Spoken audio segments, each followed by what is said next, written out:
توجیکستان آخرین یادگاری ما از همون دولت‌های بزرگ است.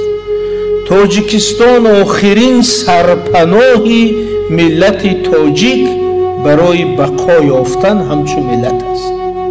جمهوری توجیکستان آخرین جای، آخرین جزیره است که ملت تاجیک میتواند همچون ملت ارمان‌های ملی خود را، ارزش‌های ملی خود را پیاده کند، تطبیق کند.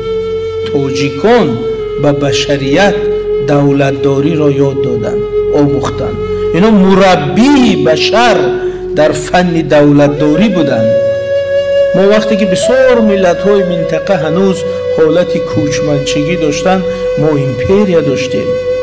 دولت‌های کوشانیان و امپریا هخامنشی و امپریا ساسانیان و